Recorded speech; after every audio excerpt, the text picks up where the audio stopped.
Welcome to the SwimSwam podcast. I'm today's host, Coleman Hodges. Joining us today, she is a 4-time world champion. Do I have that right? Nope, 5-time world champion. She is a Commonwealth Games medalist, and finally, now she is an Olympic champion. Today, we are sitting down with Lani Pallister. Lani, how's it going? It's good. It's funny, like hearing you say those things because it still doesn't feel real. Especially like the world champion part because it's short course, so it's like a little bit different. But so wild. But it's good. Thanks for having me. It's been a little while.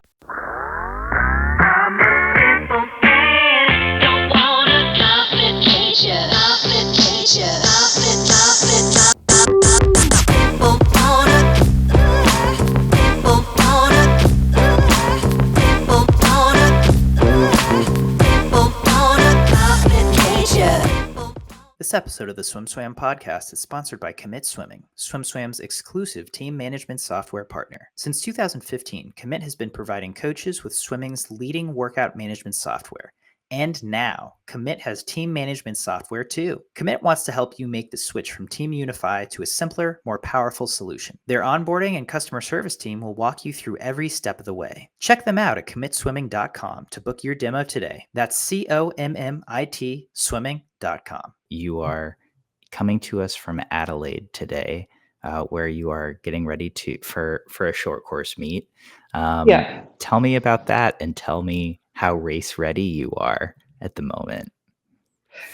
So I when I was at the Olympics was like, yep, I'm racing short course, like I'll be fine to race it. And then having never been to an Olympics, I didn't really understand what like the feeling like coming home would be like after something that big.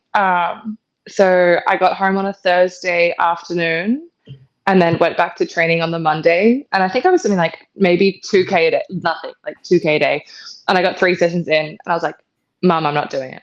Because my mum, Janelle's coaching at the moment whilst Bohl's on break until the end of the year. So she's got control of the program. So I'd get to 2 kilometers and I'd be like, I'm getting out.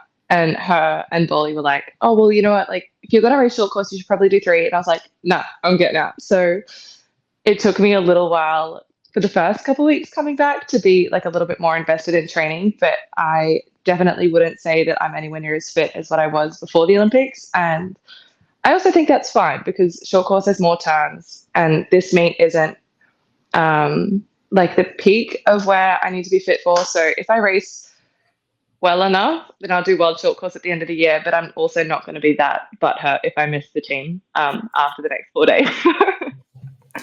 It's pretty funny having a selection meet 2 months after the Olympics, right? Questionable. Yeah. So the athletes that won individual medals get auto qualifying to short course. So I know Meg Harris is definitely going for the 50. I think Elijah said yes to going. I'm not sure who else is a definite. I know those two are like 100% definite. So I think other people have said yes, but they've not actually committed to going.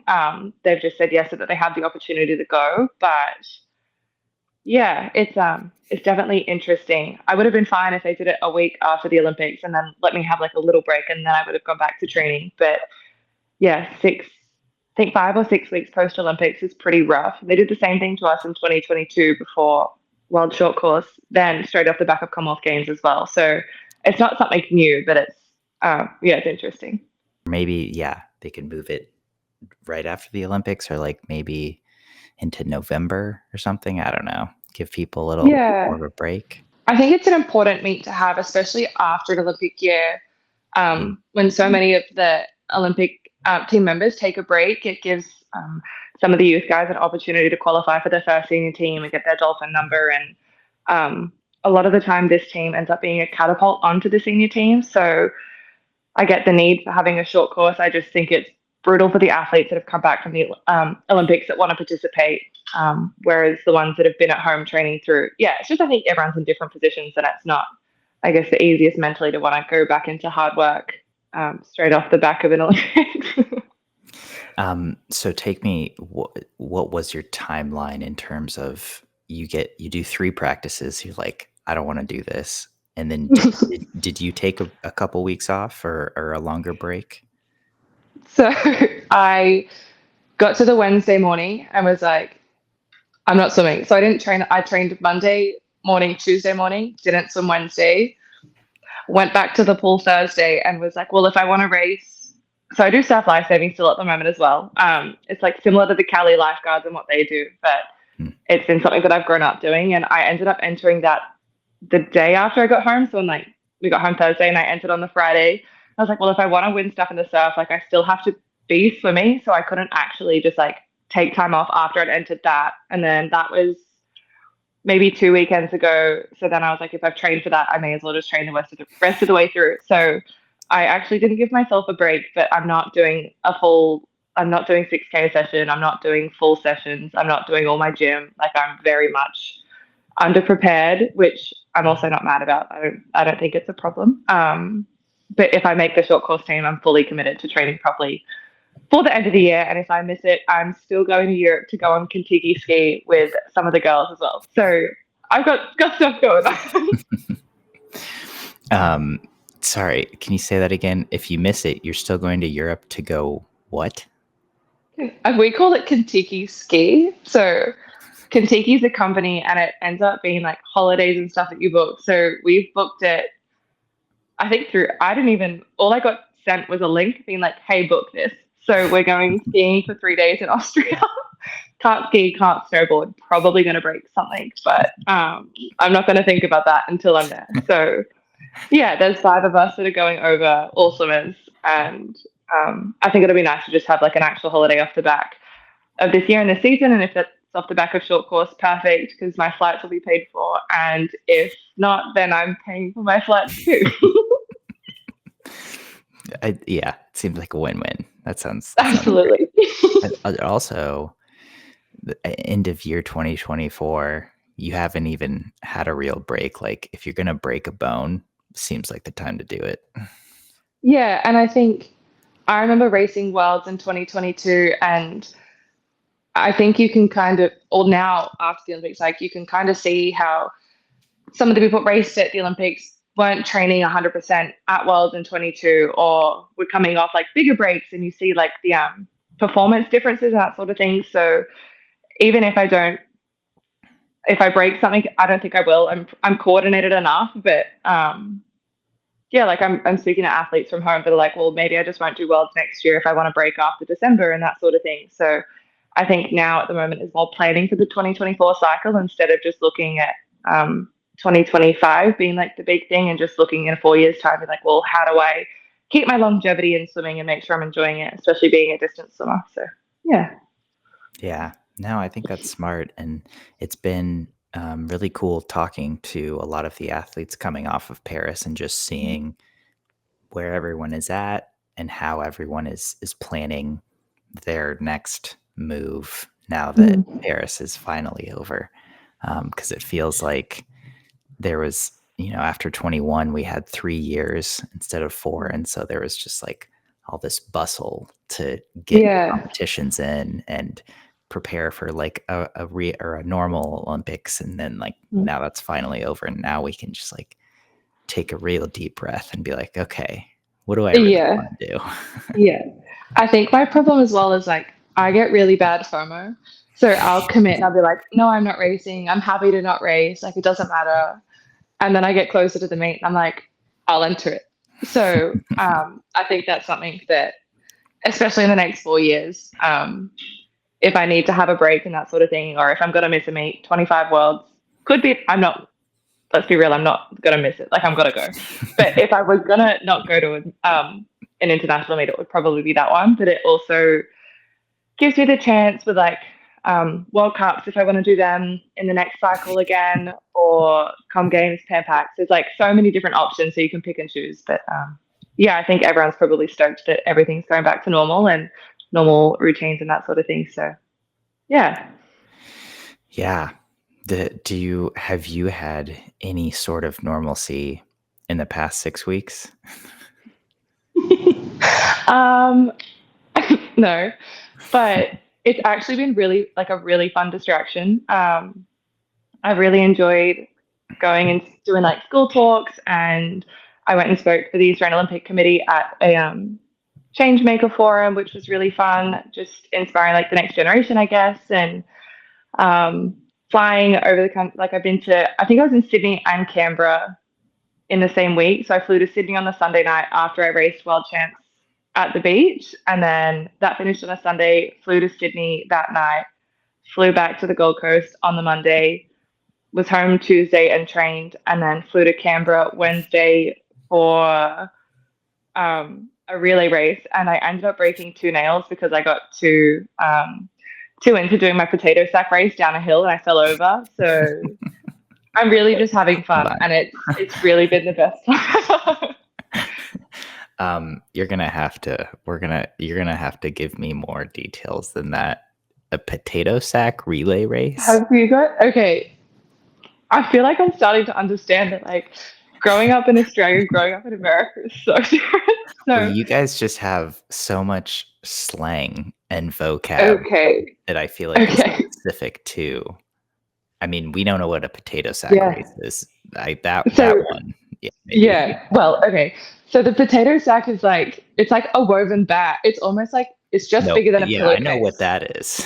Oh, okay. You get inside the potato sack, right? And you race. Jump, and you like try and jump as fast as you can to like the other end. So the whole relay was like running over hurdles, and then we had to skip 20 meters. This was with politicians. It was actually really fun.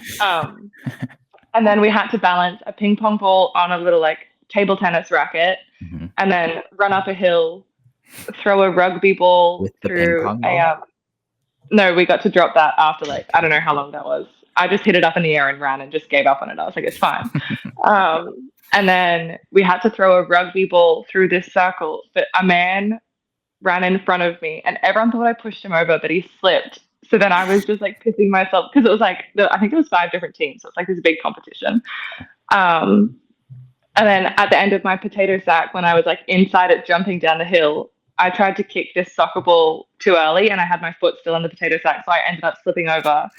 So then I was like running up a hill with this 40-year-old man trying to beat him because I wanted my relay to win. So yeah, really fun. That sounds like a blast. Yeah, I think I misspoke a tiny bit earlier. We have potato sack races too. I know what that is. I was just confused why you were doing one. Well, when we got there, I was gobsmacked. It was with Zach Stubblety Cook as well. So I wasn't the only swimmer. There was him, myself, one of our boxers, Natalie Dean, who did BMX, ended up being one of my roommates at the Olympics when we were both ill. And then there was one other, and one of our track runners. So there was like 5 Olympians down in the Australian Capital Territory at the Parliament House. And yeah, we did this child's relay. It was great. Why? I think it was raising funds for the Australian Sports Foundation, who end up supporting a lot of like grassroots athletes and that sort of thing. So it was more exposure for them and getting us involved with other school children that were also doing the race. So we got to like mingle and just talk, and it was interesting doing something on land in comparison to being in the water for sure. Did your team win? We ended up 4th, which was so sad. Because if I hadn't have fallen over, then we might have been 3rd. But when we first started, I was like, guys, it's fine. We're just here for vibes. Like, it's just, we're going to have fun. It doesn't matter about winning. And then by the end of it, I was like, go. And then the Olympian comes out. Yeah, all of us, like the 5 Olympians that were there, all of us ended up being so competitive with it, which like makes so much sense. Right. Guys, I can have fun. I can be chill. I can't. Yeah, that doesn't seem like an Olympian's forte. No, not at all. That sounds like a blast. It's just so cold. It was horrendous. Oh, right, because we're coming out of winter. Thankfully, I need some sun and I need some warm weather. I'm sick of jumpers, and Paris was so nice because it was just warm, it was sunny, it was great. And then we came back home and we were off the flight. in Sydney with jumpers, tracksuit pants, and scarves. Like, it was freezing. Yeah. What's cold to you? Oh, so yeah, I'm really dramatic with this. Cold to me is so 20 degrees Celsius is 70 Fahrenheit, which isn't that cold, but anything below 20 is like jumper weather. So if it's 70 and under for you guys, it's jumper weather. No, I get it.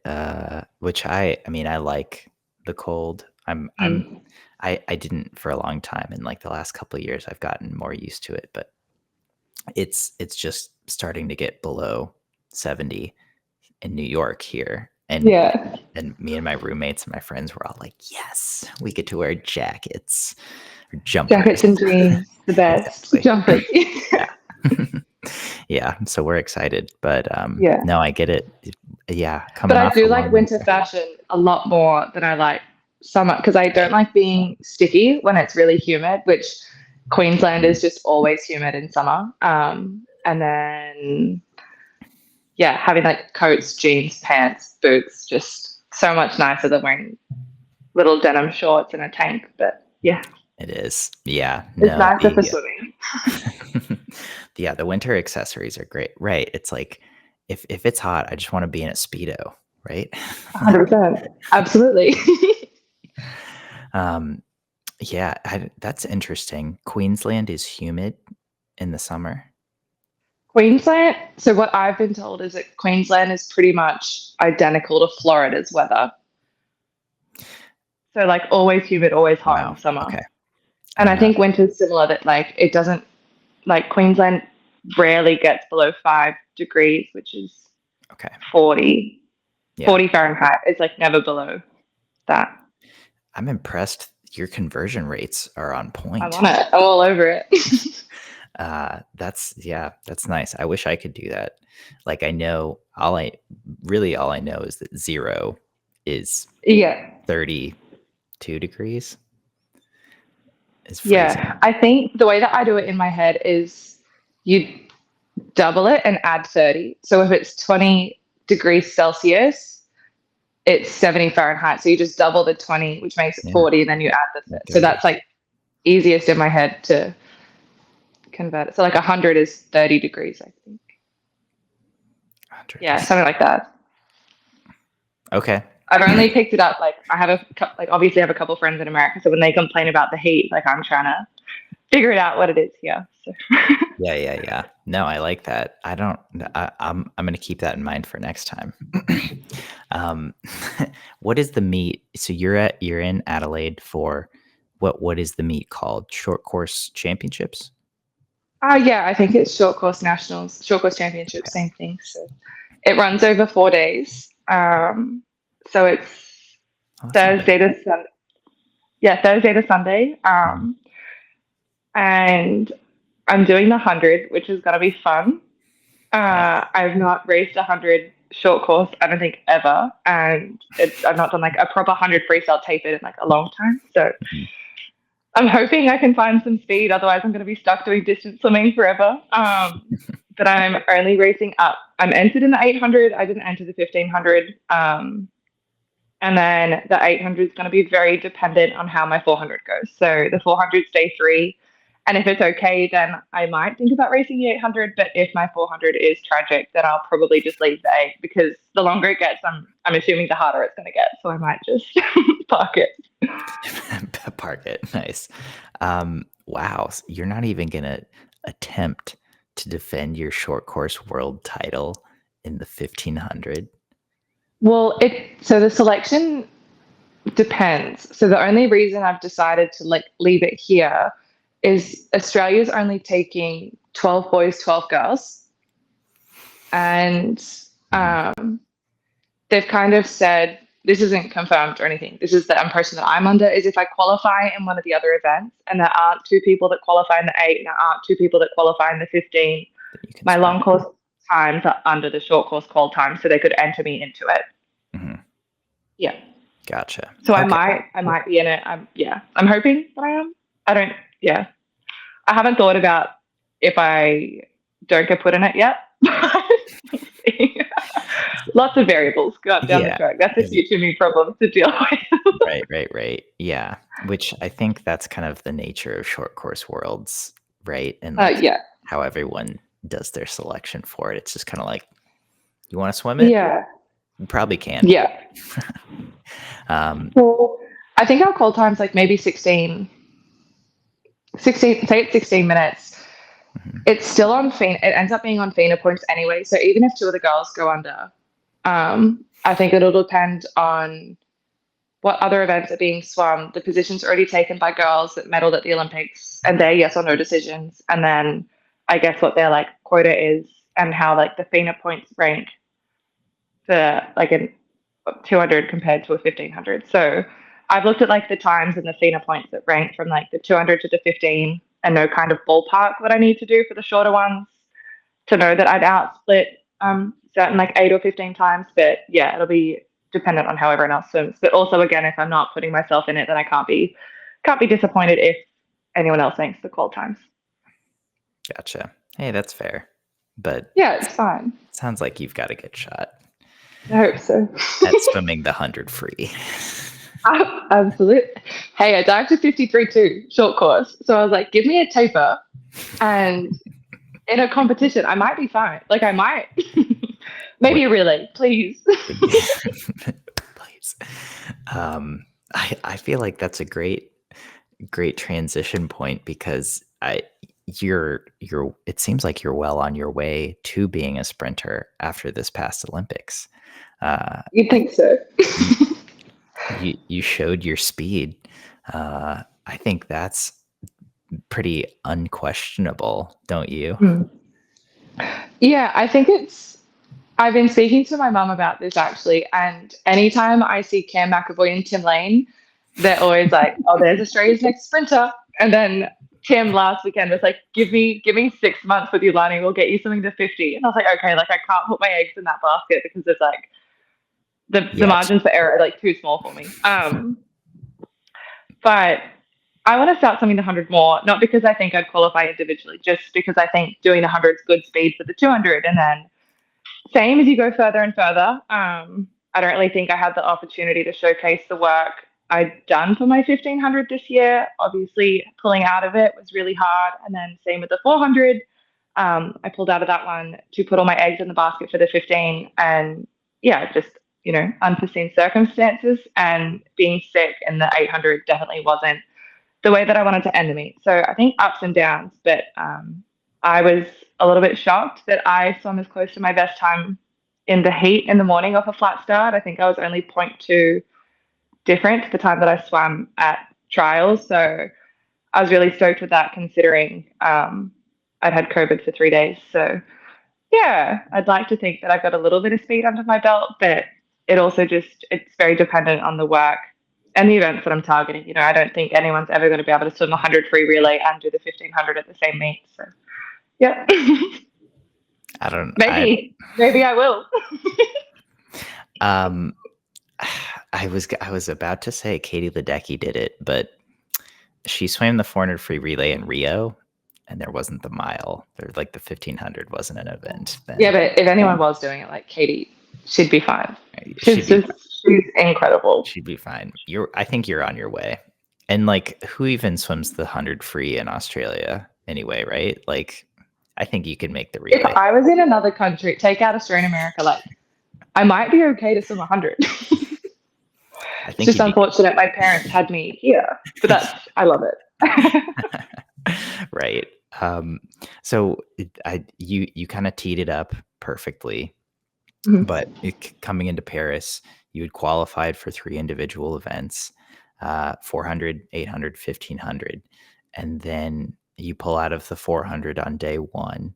And you talked about it a little, but can you talk me through that decision? Yeah. So when I initially wasn't, not that I didn't want to race the 400 at trials, but it was a conversation I'd been having with Bohl for a bit of the season, where he was like, "Well, do you want to waste your energy in it?" And I was like, "Well, the 400 in Australian trials was on day 1, and I didn't want to go through the stress of having to qualify for my first individual event being the 800 or being the 1500. And in my mind, if I qualified for the 400 on day one, like I could just kind of relax into the end of the week. So yeah, that's the only reason I swam it at our Australian trials. And then I said to him, if I cracked 4 minutes, then I probably would have kept it. But I also ended up getting sick is like so on par for me. Like it happens all the time. So I ended up getting a head cold like 2 days before trials. So everything like from 2021 that happened like flashed before my eyes. I was like, oh, I'm going to miss the team again. Perfect. So yeah, racing the 400 and all of the media stuff that came out from it, I was so emotional purely because like I'd made my first Olympic team. I'd somewhat gone through the same thing, like being sick again at another trials. And I think it was just like kind of the bubbling of a lot of emotions. So yeah, qualifying in the 400 was definitely like, I wanted to keep it. And I know where Bohl was coming from, saying that I should have dropped it. And I think if I had have been healthy, it would have been the right decision to drop it because I would have been racing.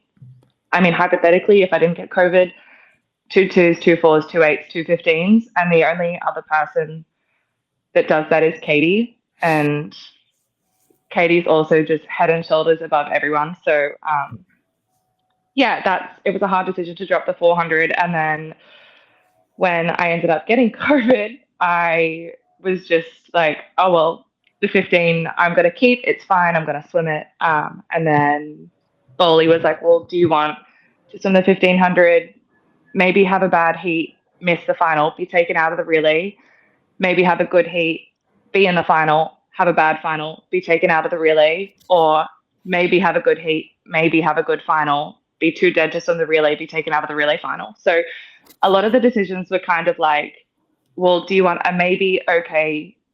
It could have been really great. Like I could have had the 1500 of a lifetime. And I am disappointed that I didn't get to show off how I was training for that 1500. It was something that I'd looked forward to all season, which is pretty brutal, but also to have the opportunity to race with like Australia's, I guess, most dominant 4x2 team ever when you've got Ariane, who's world number 1, Molly, who's world number 2, and then I think the times that Brie and I swam at our final at Oz Trials would have made the final. So yeah, it definitely was hard, and it's not something that I'd ever mentally prepared for. I thought I'd have to prepare for to pull out of 2 individual events at an Olympics and make that decision all in the space of a couple of days. But yeah, I think I've been pretty prepared for it, considering I had COVID in 2022 and missing the team in 21. So it's not like I'd have a super smooth run the whole way through. Like I'm pretty used to having to deal with like adversity and that sort of thing. So yeah, I mean, not good that I had to deal with it, but at least I was kind of prepared in a way to deal with it because I'd been there before. Certainly. Yeah, I mean, I think anyone you talk to, like, no Olympics, especially the Olympics, right, or Olympic trials, like, it's not going to go perfectly, or it's not going to, things are going to come up, especially during a time where you are so rigid and so wanting everything to be as perfect as possible. So going back to just racing the 400 free at trials, what was your final time? I think I went 402.3, which was so frustrating because I think it was like, I don't know how many times I've been 402 low now. And I swam 401.7 at Australian Nationals in April, like untapered. So yeah, I still think I have so much space for movement in the 400, and cracking 4 minutes is definitely like a very clear goal to me. And I think that it's possible. I just have to be healthy on the day, be tapered, and have like things go right. I also got a little bit too excited on the first 200 of that final. Racing Arnie this season, she'd been working, not that she'd been working, but a lot of the times that we raced, I ended up would catch her on the back end. So then when we went out on the first 200, she was out so fast. And I just thought it was like the same as how we'd been racing all season. And I blew up so hard just before the 300. And I was like, oh no. I was going to ask you about what it's like So apparently you race her all the time and you beat her all the time. No. That's not what I said at all. Because no. You gain ground on her. A little bit. A little Normally bit. on the back end, but like it happened down when we were at New South Wales. New South Wales States, like I think my back end split was more even. And then at Nationals, she still beat me by a bit, but like my back end split was a lot more even throughout the race. So I wasn't used to her going out in like a 156 because she hadn't done it all season. So I kind of figured, I was like, okay, if I'm like within half a body length, it'll be fine because you know that Ariane's always going to swim under 4 minutes when she's at a major meet. Like it's always going to happen. So then I was like, okay, like if I'm semi in touch, maybe I'll be close to 4 minutes. And then I just blew up too hard. My race plan went out the window and I was stressed. Which I feel like at Olympic trials that Yeah. that happens. That happens. Yeah, absolutely. Especially if you have head cold. But you again, you end up making the team. It kind of makes me laugh that your coach Michael Bohl was just like, "Do you really want to waste energy on this? Like, no faith." Just like, see, in my mind, all year I was like, and I think it was more like just me trying to build confidence. It was like, I'm going to get the races I want. And I don't think it was that he didn't have faith in me to have the 400 spot. I just think it was more, do you want to swim another individual event and have that event take away from the 8 and the 15 when they've been my focus for the past couple of years? Or because like realistically, my 400 times changed by 0.3 since 2022. Like that one's not changed. Whereas my 800s come down by 5 seconds, 4 seconds. I don't know. My 800s come down a lot, and so is my 1500. So, yeah. I mean, and it makes sense because they're longer events, so it's easy to drop time in them. But 0.3 in a couple of years is not ideal. This is why I ask these questions, because it's good to get that clarification. He has faith in you. Absolutely. He's just saying, is this the best? Is this the best option? Yeah, and I think it was more, if I think just like as a hypothetical, like if I had been fourth in the 1500 and had a raced the 400, would I turn around and be like, I wish I didn't race the 400 so I had more energy to swim a 1500? So I think it was more weighing up options like that, and not that he didn't believe that I would. Well, I mean, honestly, if that would have been his rationale, I mean, like you've got Arnie, Katie, and Summer in that event. So it's like, it is kind of hard to realistically be like, yeah, let's swim that and maybe you'll get a medal. Like, maybe, but yeah, something would have had to have gone very wrong for all three of them. Yeah. For me, so like, I have not hacked how to swim the 400 yet, and I can go out in 200 and come back in 201 high and swim it really even, or I can go out in a 158 and come back in a 202, and it's the exact same time. So I've just not figured out how to swim it properly. And I honestly think the 400 is harder to swim than the 200 is. Like, putting together the 400 is so brutal, and like I have no idea how the girls do it. So yeah, it's an event that I'm happy to park for a little bit, and I enjoy swimming the 200 because I honestly don't feel any pressure when I race it, because I'm not training to go 152. And I'm happy to have the relay for it. So that one, getting in and racing is really fun. And then knowing the work that I do for the 8, the 1500, I'm normally pretty confident in domestic waters for that event to go and make national teams and that sort of thing.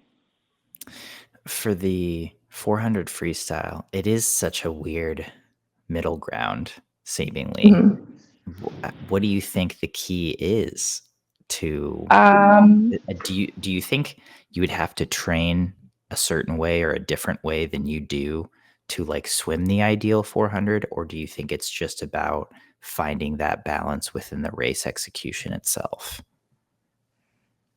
I think it's a bit of the race execution, but I also think the fact that I don't kick at all doesn't help me.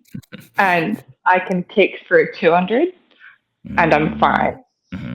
But I can't, even in training, like if I can hit hundreds repeat under 60 point and I'm fine. But bringing my legs in on 4 100s consistently, like back to back in a race for 400, like I don't swim like that. And I just don't think my stroke suits that length, because it's a hard distance to kick and then not kick. And then if you blow up, your legs are gone and you're not kicking anyway. And if I over kick at the start, then my whole body just blows up. So yeah, I've never like loved the 400. I think I was always like the 800 and the 200 were the events that I liked the most. And then as I've gotten older, I did really enjoy the 1500. And then, yeah, I don't actually know what I'm going to do from here, if I'll go back down and see if I can work on like more speed for the next season, or go and just stay with the 1500. Like I haven't had that conversation yet, but yeah, being versatile is a nice problem to have. You've got options.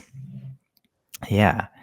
So moving back to Paris, you scratched the 400, and then can you take me through your timeline of when you started feeling sick, when you got, when you were diagnosed, and then when you had to pull out of the 15, and kind of weighing your options for the relay?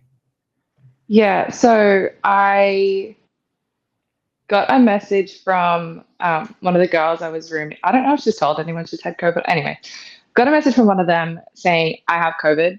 So I ended up being a close contact. And then I went to dinner just at the dining hall the day before opening ceremony with two people that both ended up having it and testing positive the day of opening ceremony. So I was at dinner with the two of them, and then went back to my room with one of them.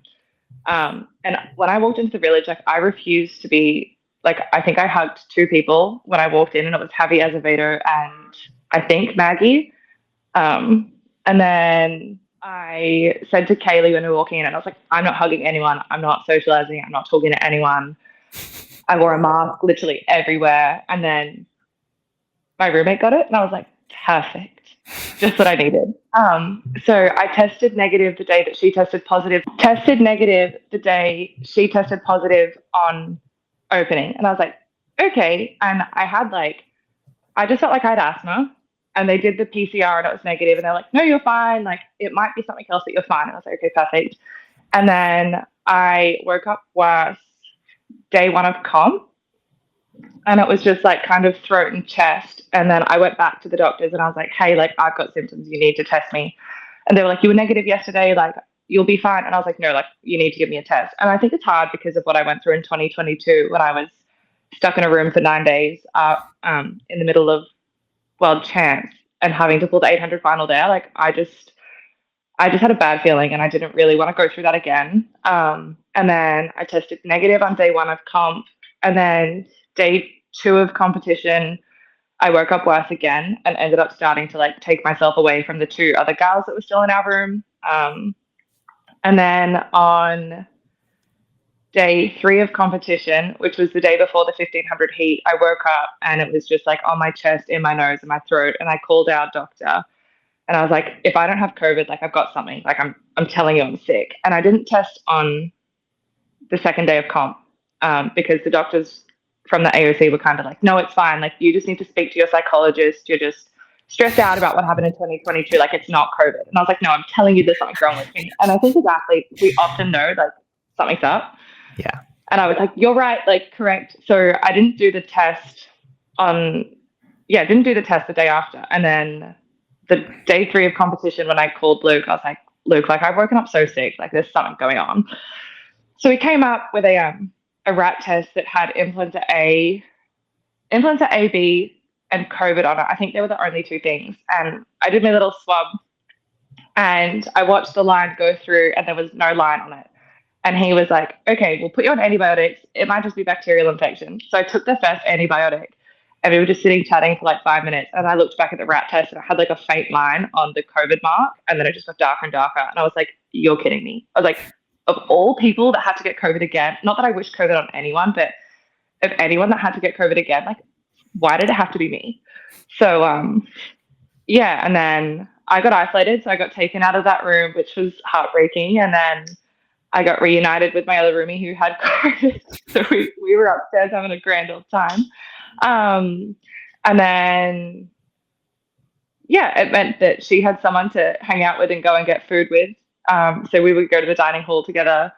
There was 4 of us that had it. So like the 4 of us are hanging out. And then that day I left my room because I wanted a coffee. And then I cried for that, like most of the first day. And then the second day, I remember having a coffee, sitting downstairs with my COVID roomie, and I got a call from Bohl. He's like, "Hey, how you feeling?" And I was like, "Yeah, I feel fine. Like it's just on my chest and in my nose. Like I'm okay. I'll be fine." I've got 2 days until the 15th. 2 days? Yeah, 2 days until the 1500 heat. By the 1500, like I'll be fine. There'll be nothing wrong with me because they put us on COVID med, like antivirals. So a lot of the symptoms ended up being subdued. So I didn't have fevers, I didn't have body aches, but like I was just exhausted and then felt like I had asthma. And then he was like, "Well, maybe do you think you should pull the 1500?" And like, again, I just started bawling my eyes out. And I was like, no. I was like, absolutely no chance. Like I've pulled the 4. I've worked so hard for this. Like all my training this season has been like, I want the 1500. And we had that conversation about the 4x2 relay being a borderline guaranteed gold medal or all the other things that could have happened if I swam the 1500. And I still shut him down. And I was like, I'm swimming the 1500, Bohl. And then the next day, which was day 5, I remember speaking to him again and was like, I'll see how I feel when I warm up. And I sat and watched the 1500. Couldn't tell you why I sat and watched it, but I did. I sat and watched the 1500 final from the village and was just like so upset again. And then I went to the pool. Oh no, kidding. No. When I got to the pool for the heat of the 1500, we'll go back a step. I missed this one. Yeah. He was like, "We can warm up. We'll see how you feel." And I was like, "I'm swimming it." And then I was like sat in this little corner at the back. I wasn't allowed to sit near any of the athletes. And I was just sat in my little COVID corner at the comp pool. And if I got in a lane, no one would swim with me. So at the comp pool, in the training pool, like out the back, I had my own lane the whole time, unless someone else's COVID got in it. So that was fun. And then I remember warming up the night before the 1500 and like, yeah, speaking to him about the next morning. And then I got to the pool the next morning and just bawled my eyes out. And I was like, it's fine, I'll just pull it. So I think because I've been so emotional about like the feelings and having to toss up like doing it or not doing it, I wasn't 100% invested because I was like, well, if people don't think it's going to be the best thing for me to do it, like why do I think it's going to be the best thing for me to do it? And if they think I should pull out of it, like maybe they're right. Or if they think it's going to be a better chance for me to swim the 4x2, like maybe they're right. So I think once I wasn't 100% committed, it was something that just like gradually I was like, yeah, okay, I'll pull it. So yeah, I remember, I don't think I even got in and swam that morning. I just remember lying on the ground activating in my little corner and Bohl was speaking to me, and then I had to get the medical, our doctor over, and they took me down to the medical room. They ran ECGs and did different tests and stuff on me to kind of rule me out with a medical cause, because I don't think you're allowed to pull out of the Olympics for the sake of just pulling out. Like you have to have a reason. And then, yeah, so that was me out of it. And then I cried that afternoon and after the heats and again watching the final. Sorry. Lots of tears.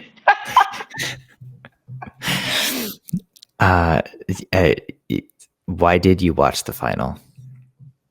Initially, I wasn't going to, but I wanted to see Katie win it first, and like, I also kind of wanted to know what time they went. I could have just looked at the results the next day and been like, great, but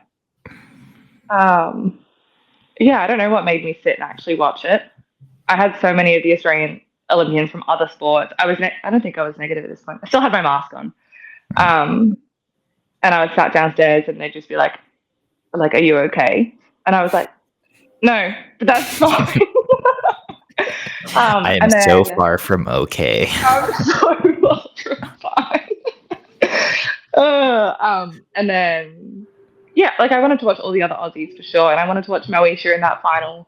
That was her first Olympics and first Olympic final. So having that opportunity was really special. But I think once I detached myself from the heat, like it was still pretty average watching. Like I didn't enjoy watching it, but yeah, at the same time, like I didn't give up the opportunity.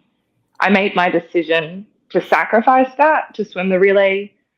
And once I'd kind of accepted that it was my choice to sacrifice it and no one else like forced me into anything, then I was like, well, I just in my mind was like, yeah, I never swum that event. It doesn't matter. I'm not involved. It's fine.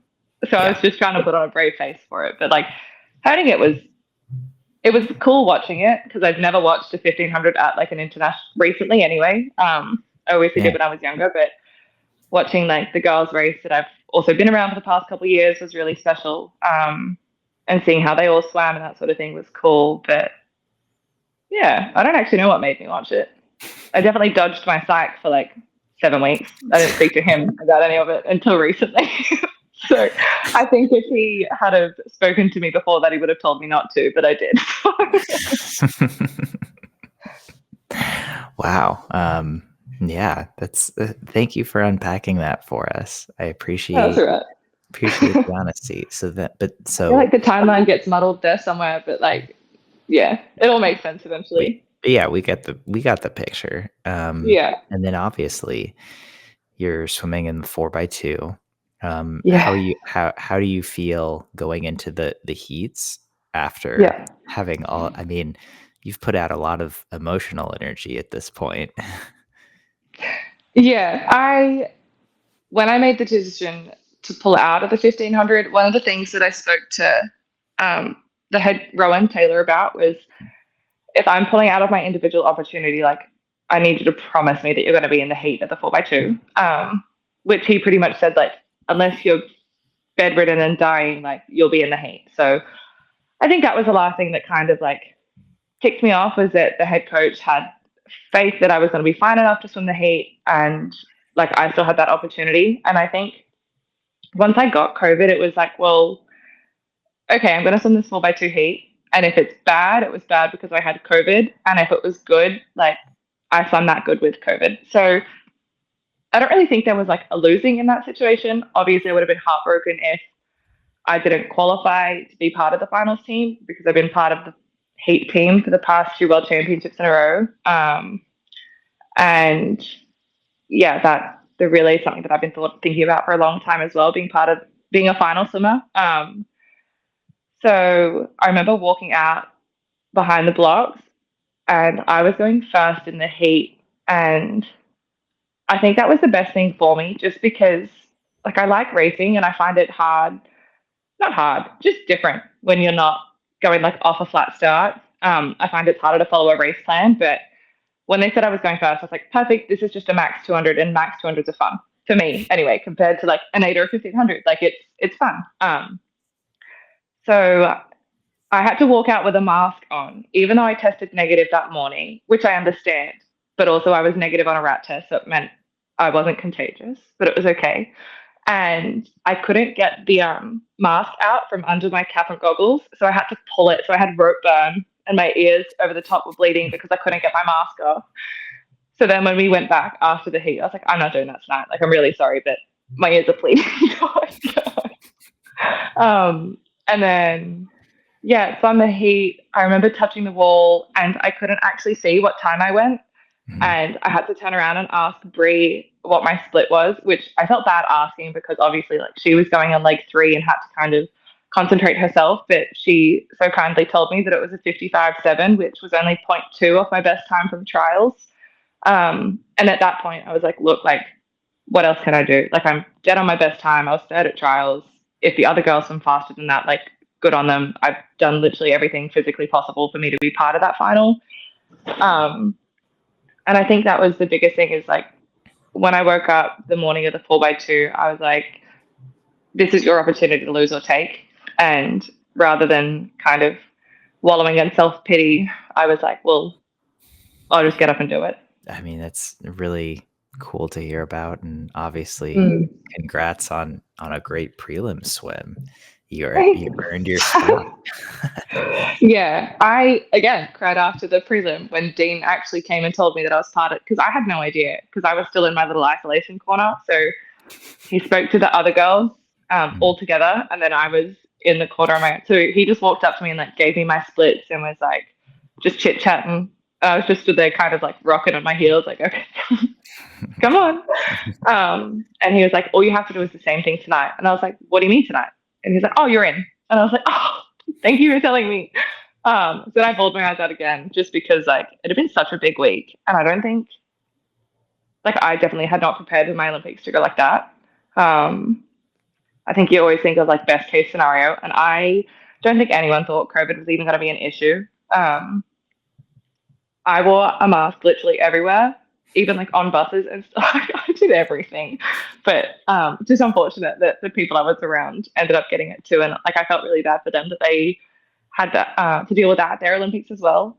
Luckily enough, all of them swam really well and didn't pull any individual events, so they were all sweet. But yeah, finally being told that like, yeah, you were part of the 4x2 definitely lifted my mood a lot more than I had been through that week. So that was special. And then I think I got to the point that night when we went in for the relay that I just sat in the team area and I was like carrying around my negative test so that if anyone said anything to me, I was like, I'm negative. I don't care. I'm negative. So I am such a social person as well. So me sitting in my little corner like ruined me. I mean, it sounds like putting a cone on a dog, right? It's just horrendous. Like, yeah, it's just the corner of shame. Yeah, I had one of the lifeguards actually came and spoke to me, and I was like, "Oh, I've got COVID," and she's like, "Oh, it's fine. Like, I've just gotten over it." And I was like, "What do you mean?" And she said that a lot of the lifeguards that were at the pool at Paris, the week that the pool opened for all of the athletes to come in, all of the lifeguards had COVID and none of them isolated. And I was like, you've given me confidence. I was like, don't tell me this. I was like, this is not what I need to hear. And she sat trying to speak to me. She sat trying to speak to me, but she was lovely. She was really nice, but I just was not. Fair enough. Yeah. That's really funny, ironic, maybe unfortunate. Yeah. Wow. Yeah. Lifeguards, man. Love them. So you finally test negative, and then you get to swim on the relay that night. And I mean, this isn't just any relay. This is like a legendary Australian relay that has the world record, that is the heavy favorite. I mean, I think coming from America, looking at the U.S. women, we thought there was a better chance of the U.S. women winning the 4x1 than the 4x2. Like that's, oh, wow. And I'm not saying we thought that the U.S. women would win either, but that's how strong the Australian women looked in this event. You know what I'm saying? Like, at least from just a media perspective, and we were like, kind of just looking at, it's like, okay, our sprinters have gotten better, and like we have good 200 women, but like Australia women are just so they have two 152s, like what do you do against that? So we actually had a book that was made for us. We do relay camps every year. I think America is similar. We do a relay camp every year. I actually didn't go this year because I had Surf Lifesaving on, but I got given a book, and the book had, I know, it still worked at the end. It was okay. I think I would have kicked myself if I had have turned around and then be like, if I had have had like an even split with someone and then be like, well, she's going to get put on because you didn't come to the relay camp. Like, that would have killed me. But they said that was never going to happen. So that was fine. But they made these books that had, I think, the top 6 splits from the top 6 countries in the 4x2. So it's like everyone's best PBs, or like season PBs, best times, best relay split. So we had all of the data, like looking at everything. And I remember looking at like America and ours, and I was like, well, this isn't really that different. Like I don't know what just happened. Do you know why? Something weird. No, I don't know what that was. There's fireworks behind you. I don't know. I think that was a phone I'm just filter. speaking about America, the Star Spangled Banner, the stars. That must be it. It's on. It's got up. But yeah, like I remember looking at this book and just being like, okay, this isn't game. Like nothing's ever game over. But I think everyone looks at it from the media perspective and they're like, okay, you've got two 152s and two 155s. It could be 55 low off a relay change. But I think that all of the Australians were very aware that like it was never going to be, like we didn't think it was guaranteed by any means. Mm-hmm. We knew a medal would be like guaranteed, like any sort of medal was like pretty much guaranteed. But I don't think at any point did we think like, yep, 100% chance we win this. And I think that's totally fair, right? Especially after 2021, when for sure. once again the Australians were like this heavy favorite on paper, and then they ended up getting bronze. Yeah, it's like I think, you swim the race, it's never guaranteed, but you looked really good. So how did you feel knowing maybe that there was that pressure or expectation heading into the final? We sat down and had a little like team meeting. And all of us were just kind of told like, this is just it's an individual 200. Like all we had to do was go out and swim our best individual 200.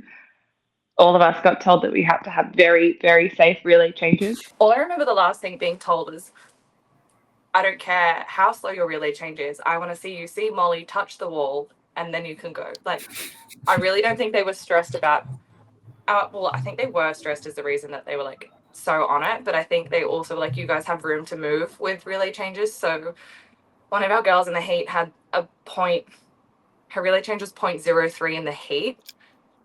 Like, oh, stress, love her. Like, and I think it was a combination of I had like a really short last stroke because I was like a weird distance, but I think she thought I was going to glide. I don't know. Anyway, so we had a 0.03 change and all of the Australian commentary was like, they're DQ'd, they're out, they've missed it. We were fine, thankfully. And then, I remember that was the last thing being told is like, I want you to watch Molly touch the wall and then you can go. And I was like, okay, perfect. So, yeah, watched Molly touch the wall. I don't remember like much from the race, like at all, until after I'd finished and started watching Brie and Arnie. But I don't remember anything from Molly's split. I just remember standing on the block and everything was like oddly quiet. But I know everything was so loud, but in my mind, like I just don't remember any sound at all. And then I just remember turning at the first 50 being like, oh no, you've kicked too much, because I don't kick that often. And I definitely like overkicked my first 50 and was like, wow, like this is gonna hurt. But then I remember turning at the 100 and I was like, okay, I can't be the one that messes this up. Like I didn't want to be the person that cost Australia a gold medal again. So, well, not again, but like same as 21, not that anyone cost it, but like I didn't want to be the reason that we didn't win it. And I remember trying to like conserve energy a little bit on the third 50, but also that I think Benji raced me from China on the same leg, was catching me, and I was just like, what am I doing?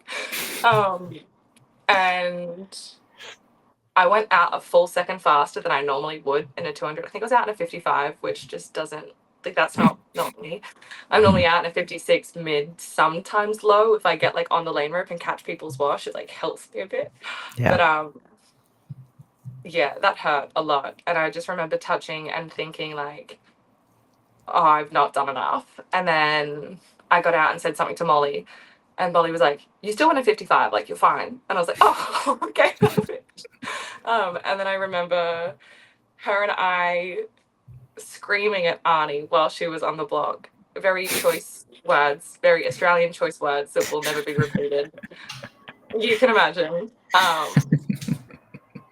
Pretty much just telling Arnie, like, you're the man. Like, no one can beat you. Like, you are the man. Which is just so fun to think about. And then watching Arnie on the last 50 being so close to the world record split was just like, I think that's why I look like stressed at the end of the race. I think we kind of knew at 50 to go that we would win it. And then a lot of the photos that have come out of like me covering my mouth or like looking like a little bit like, what's happening? Yeah.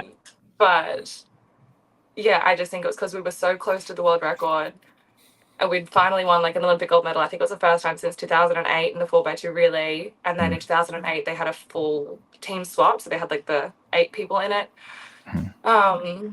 So yeah, I just think there was like a lot of history behind that we'd all been taught growing up, and being on relay camps and stuff since 2016 about 17 about the 4x2 and that sort of thing. So yeah, I think it was more relief at the end of it for a lot of us than anything. But yeah, it was so wild. It still hasn't really sunk in, and I remember being in the little out the back room, like getting ready, trying to brush my hair, and I was just like, what are we like? This is so.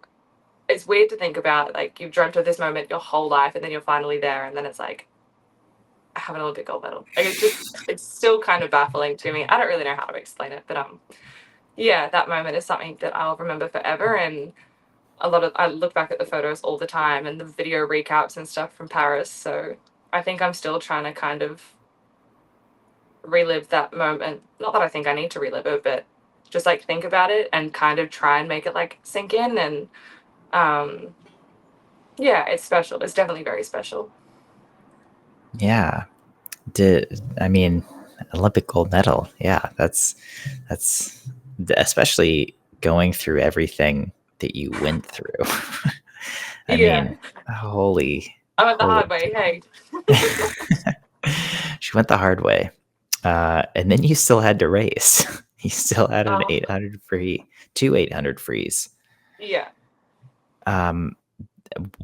What was your mindset after winning Olympic gold and still having to race something that was 4 times as long as what you swam to win an Olympic gold?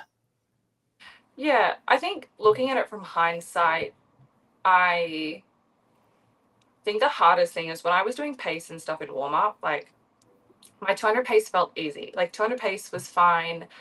It wasn't hard to hit those times where I would go into like a lower gear almost and doing the 800, 1500 pace work in my warm ups. And I was just so heavy and like nothing was flowing anywhere near as easy as it was in the 2 days before I got COVID.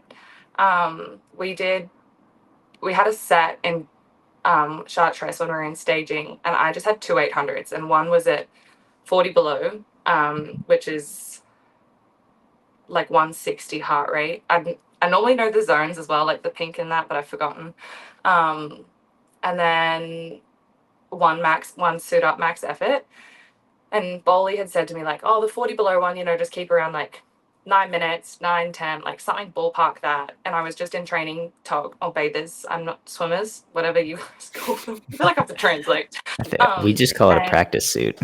Perfect. I was just in a practice suit and I had a lane to myself, and I think I went like 840. And then I got out, suited up, and then dived in 819.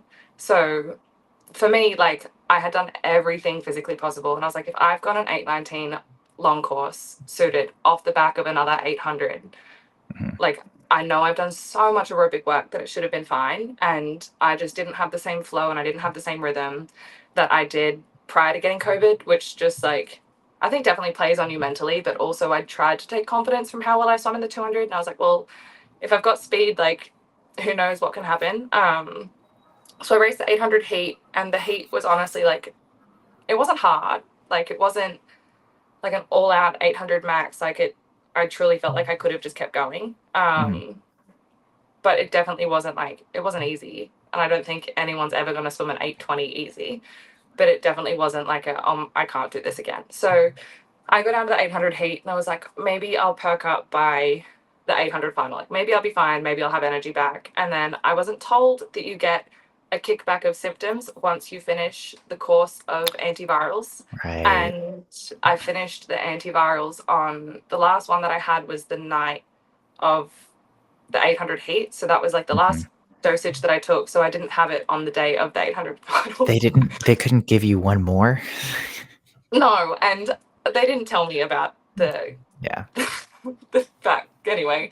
So I got into warm up for my 800 and like pace and stuff. Like I still hit times. It just like it wasn't flowing, and my whole body was heavy, which is definitely not what you want going into the 800. And I actually recorded a video of myself just like talking to myself, before I left the accommodation to go out to the 800, and kind of just said, like, my prep this year was flawless. Like, I literally would not have changed a single thing that I did. And, like, whatever happens, happens. Like, if you swim well, perfect. If you swim bad, like, you physically couldn't have done anything. So I think that's nice to have now as well, that I can kind of, like, look back at that. And that's how I was feeling before I went to the 800 final. I definitely still went, obviously, wanting to swim a lot better than I did. Considering I dived in 8:19 a couple weeks before, like 8:21's not that great, but anyway. Yeah, I remember walking out and just like really soaking in that moment, knowing it was my last race at the Olympics, and tried to just like look around the stadium and yeah, like enjoy that walkout. And then I remember diving in, and my first 100 felt heavy, and I was like, oh no. It's so good.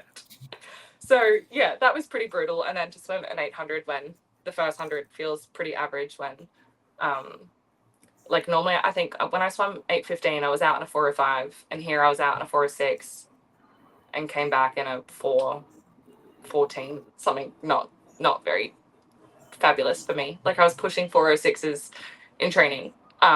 So yeah, I think it was just more hard, like, coming to terms with the fact that I didn't swim the way that I wanted to from something that was out of my control, and knowing that I had this like backlog of work that I wish that I had the opportunity to like showcase, and not because I wanted or needed a medal, but because I really just wanted to put my best foot forward and be like, I have done so much work for this. So that was brutal, but yeah, still being 6th in the world is something really special, and I know little me would be kicking her little feet that I still am 6th in the world, and I think little me would think that I'm so cool. But I think when you're in that moment and you work for something, like, it's hard to come to terms with a little bit. But yeah.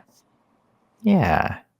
I mean, I think that's a great perspective to have, and I'm guessing this experience will be carried with you throughout the rest of your career, because I think it's, I think most of the battle is learning to deal with things that don't go your way, right?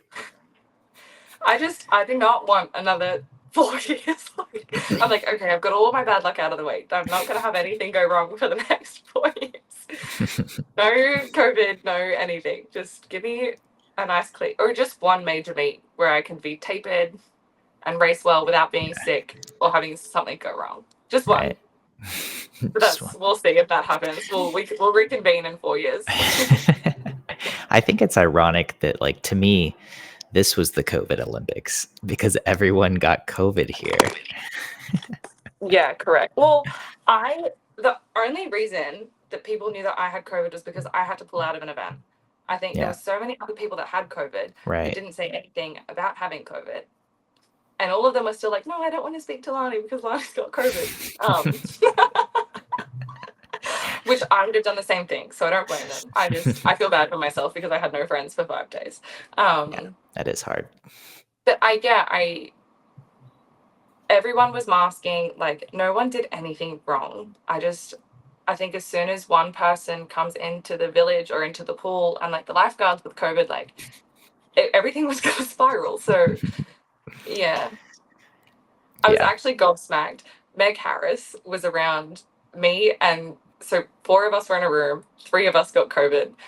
Meg was around us the whole time and did not test positive once. And then we went to London for 3 days, and one of the girls I was in London with ended up getting influenza A, and I think someone else had RSV and COVID again, and Meg still did not get sick. I was like, you're the real MVP, is Meg's immune system. Wow. Yeah, seriously. Find you an immune system like Meg Harris. That is honestly, if there's one thing of Meg's that I could take, it would be Meg's immune system. I mean, her speed's pretty good too, but like, I would take the immune system. All day. Did you say gobsmacked? Gobsmacked means like shocked. Another one. So many. Yeah, you guys have the best language of all, I think. It's so funny, like, when people say that we have like random words, because I feel like we grow up and everything's shortened. Like afternoon is arvo, petrol's, or like you guys say gas station, we say servo, like the service station. Bottle shop is, oh, you guys don't have bottle shops. I think you guys can buy your alcohol at grocery stores, but we have designated shops for alcohol, and they're called the bottle-o. So everything's shortened. Everything is shortened. Everyone's names are shortened. Everything is just, yeah. How have we not like jumped on this efficiency train? Like, it's just common sense. I also think we have an issue where we connect all of it. When we speak, all of our words kind of just connect, and we speak really fast. Whereas I find you guys pronounce every word, whereas we just kind of, right. Yeah. Yeah, you guys will be like, oh yeah, how's it going, mate? Just ran well on a barbie. Yeah, that's, yeah, hey, how you doing? And you just keep walking. So, yeah, there's another one. How ya doing? With no G, just DOIN is doing. How ya doing? We say doing. At least when we text, we'll say doing. We'll cut the G. We can be efficient too. I don't do that. I text the full word, but I speak it like we speak it. Oh, well, okay. That's sorry, complicated. Weird. Yeah. We do have, I think you can get liquor at grocery stores here, but we also have liquor stores, and we just call them liquor stores. Okay. Yeah. Yeah, well, the bottle-o. Bottle-o. That's so good. We, in New York, it's bottle-o is so much better. In New York, we have these things called bodegas. Do you know what that is? Is that like a little sandwich shop? Yeah, it's like a mini grocery store. Yeah. So like, but they're on like every street corner. Yeah. Well, we call them the corner store. Well, we call them bodegas. Yeah. Bodegas is kind of more interesting than corner store. I know. I agree. That's why I like them. But yeah, you can get like liquor, snacks, sandwiches. It's like a catch-all. And like every little block, you have your bodega, your local bodega you go to. I don't think they're as common anymore as Australia they used to be. But we have like 7-Eleven and I don't know any of the other ones. Easy Mart. I don't know. There's a couple, but yeah. A lot of them end up being connected to servos or gas stations. A lot of them are connected. Yeah. That's how a lot of the United States is. I think New York is actually like a real city, so it's so condensed that it can have things like that. Yeah. Because a lot of our other cities really don't. Yeah, they're just like gas station servos. Yeah, perfect. So now moving forward, as you mentioned, way at the top, Bohl's taking a break. Yeah. Do you have a nickname? Your name's already pretty short. Me? Yeah. I get called LP, just like my initials, or there was a point in time, and I don't really think this nickname is like a good nickname anymore. They were calling me Lani because Kanye is a Gemini, and one of Kanye's albums talks about, it's like, I love being bipolar, I hate it, or something. I don't know. There was something that was like, whatever the album was called. And I think because sometimes I'd come into training like super bubbly and full of energy and just like super duper happy. And then if I'm in a bad mood, it's like, don't talk to me, leave Lani alone. Let Lani sit in the corner. So they changed Lani to Lanye, like Kanye. And then I was like, well, I don't really want to be affiliated with that anymore. So yeah, but it's still like some of my friends still call me that. But no, Lani's a little bit too short to shorten because I think one of the boys in our squad is his name's Lachlan, but we call him Lockie. Or Michaela gets shortened to Mickey, but you can't really add like an E onto the end of Lani because it's already there, so it's like shortened enough as it is. Yeah, that's why I was wondering because you guys shorten everything. I wouldn't want to be affiliated with Kanye either, but that is a great nickname. It's pretty good, and I think the story behind it was really funny. But yeah, the affiliation now is probably like not. And at the point, I had like a couple pairs of Yeezys, and it was just like very fitting. And then stuff happened, and it's not the best nickname to have anymore. But that's okay. That's It's okay. fine. Yeah. Things change, people change, but that's a good one. I thought you were gonna say like Pally.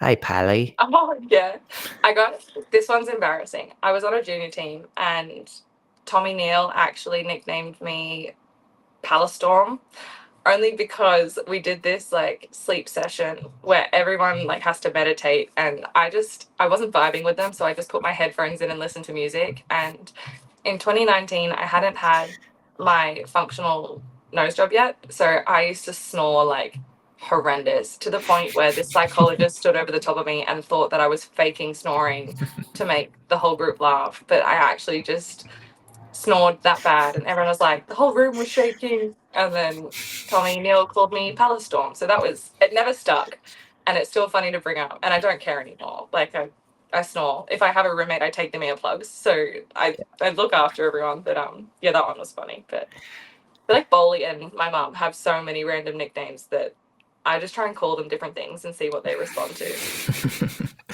do you guys have professional wrestling there? No, not that I know. I don't think I watch any of it. But Do you know what that is though? is that like the WWE? Yeah. Yeah. I feel like that would be your WWE name. Introducing Oh, the Lannistorm. That's so good. I'm glad it never stuck, because I think when I was 17, I would have been mortified. But now I'm kind of like, oh, whatever. Dude, you should, at like every single swimming walkout, you should just be like, hey, actually, instead of my name, can you just say the Pallistorm? They're like, oh, she's just a rain cloud today. Don't worry about her, guys. And then they would like play Thunder and Lightning as you like walk in. You're like, Thunderstruck? Play Thunderstruck. That'll do me. Bingo. Yeah. Maybe I need to capitalize on this. Maybe I'm this just is saying, like I think you have room to grow. There's untapped potential here. My alter ego. We're gonna start working on this. That's amazing. All right. Speaking of Bohl and Janelle, I was trying to ask you this 10 minutes ago before we went on this tirade. What does your future look like moving forward with Bohl taking a break? And I mean, as you said, Janelle's coaching you at the moment, but what are you thinking moving into this next quad? So I definitely looked at moving to the States is it. And I just had things crop up very recently that I have to kind of work through and wait for different things to happen to see what the ultimate outcome will be. So nothing is guaranteed with where I am going, whether it's in Australia, whether it's in America or anywhere. I would love to just come out and say like what I wanted to do, like truly, like I've been wanting to say it for almost 10 months. But because nothing was guaranteed, I couldn't really say much about it. But also it is super dependent now on what happens in Australian swimming. I know Mel Marshall's moving over. So they're setting up a hub the hub's already there, but she's stepping into Michael Bohl's role on the Gold Coast. So depending, I guess, like the conversations that I have with her, the conversations I have with different athletes that are looking at moving to her, I think the biggest thing for me is that I want a group of distance athletes to train with, and that's really hard in Australia when there's only 2 female 1500 swimmers that make the qual time, and Sam Short's the only man that makes the qual time.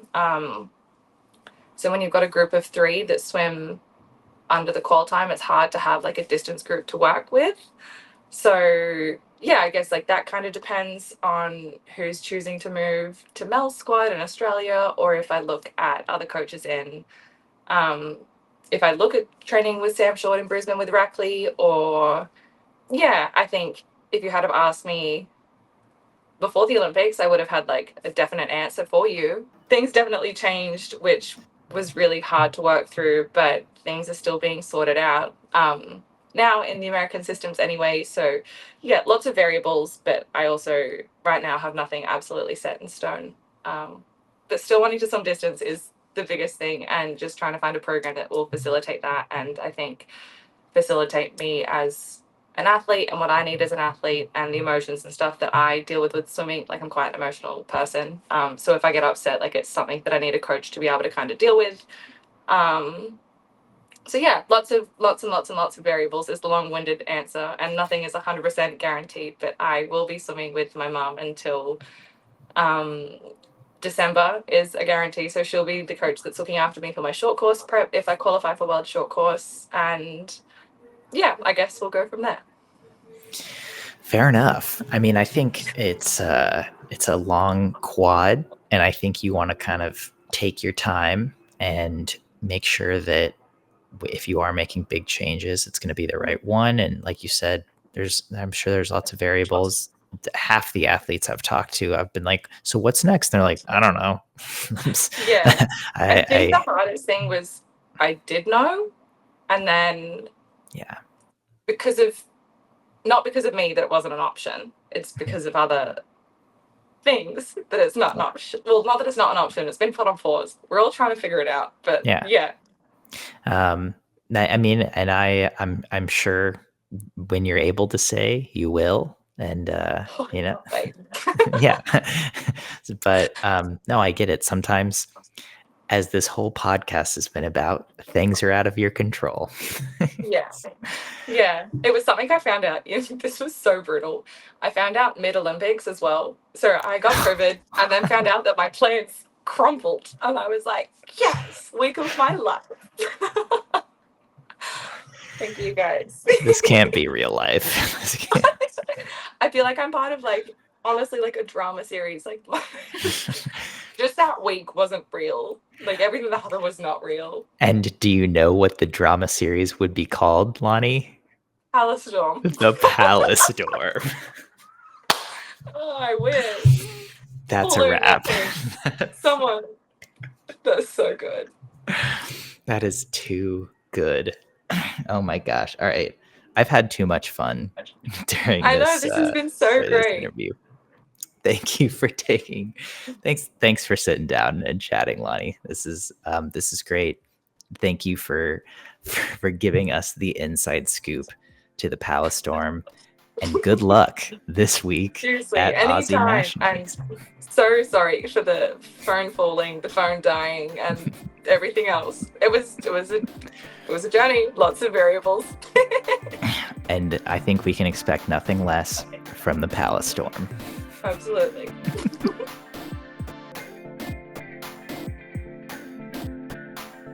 You've been listening to the SwimSwam podcast. Stay tuned for new episodes every week. You can take SwimSwam podcast on the go by subscribing on your favorite podcast platform. Look for links in the description below, and be sure to subscribe to our YouTube channel for more videos as well.